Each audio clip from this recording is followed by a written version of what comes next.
All right, so what has been happening in Burkina Faso? Honestly, with the recent news that just came out on Thursday, the 29th of January 2026, it has been formally announced by the elites that there are no more political parties in the country. So we are going to look at what this means for the people of Burkina Faso, what this means for the nation, and we, also where we've seen this before.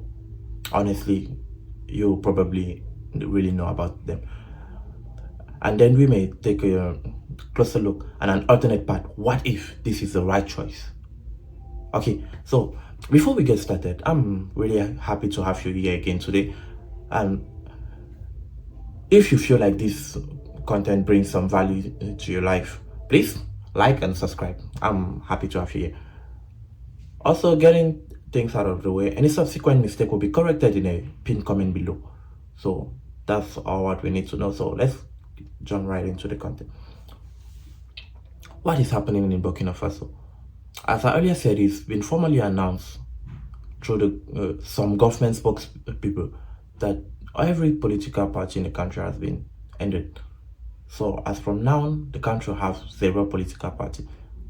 But what this entails is quite complex because 15 of those political parties held some seats in the parliament, which if you take a closer look, if 15 parties had seats in the parliament, that means no more political party entails no more seats in the parliament. Does it mean the parliament is useless as from now? Honestly, that feels like that's what we are heading to. Another thing we need to know is after the 2022 coup, where the current military government took power, they promised the ECOWAS, which they were then a member of. And if you don't know, ECOWAS is the economic community of West African states, which is like a bloc, is kind of an alliance of all West African states. They promised to hold elections in 2024, which they didn't, and now we are right into 2026. But with that aside, after the coup, they promised to hold elections, which they never did.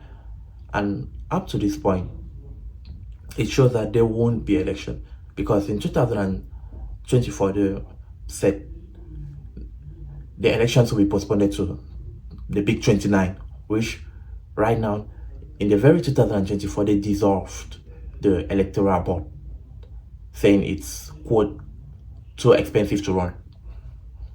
What does that mean? Actually, it's easy. No more elections in the nearer future. Okay, and another thing we'll take a look at, before you start writing below like hater being paid by the West. No, sorry, I'm a big fan of Traore. I'm actually probably a bigger fan than you are.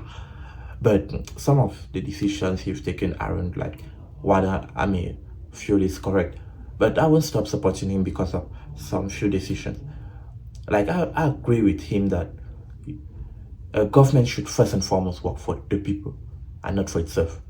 Unlike many other governments where the people are the last to ever have something. So the elite starts up here and the people are right down somewhere you can't even see because they get just the scraps of whatever has been taken.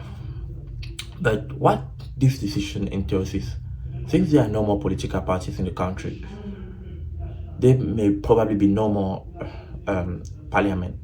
And just of recent, still in 2025 rather, the government decided to give some oversight power of the judiciary to the president. So if you are understanding me right, there's the executive, there's the legislative and the judiciary, which are the three branches. Normally, a president will have power over the executive. The judiciary and the legislative aren't his sphere of power or his sphere of total control because he still has power, some little power over them, but he doesn't have total autonomy and control over them. But right now, that isn't what's happening.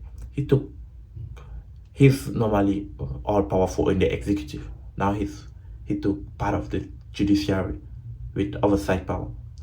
Not just left the legislative, so everything will be right. Where have we seen this before? And in recent histories, the only place you can think of is Libya. Yeah, Libya is actually the place where we can all point out and say this was where such a thing just happened. Because we've seen this in Libya, we've seen this in Libya under Muammar Gaddafi, we've seen this in Italy under Benito Mussolini, we've seen this in Uganda under Idi Amin, Rwanda under Joseph, what was his name? Sorry, I'm forgetting his name. We've seen this in Cuba, in Germany, in Spain, several places. So this isn't something new. And a simple word to describe all this is dictatorship. It's something reoccurring. I'm not going as far as calling Ibrahim Traore a dictator yet, even though many of his acts are proven to move in that direction. From him suppressing the press, like the BBC not more reporting in the country and many other news outlets, especially Western news outlets. It's true, I would say most of those outlets are propagandist outlets, but that doesn't mean that's the right path.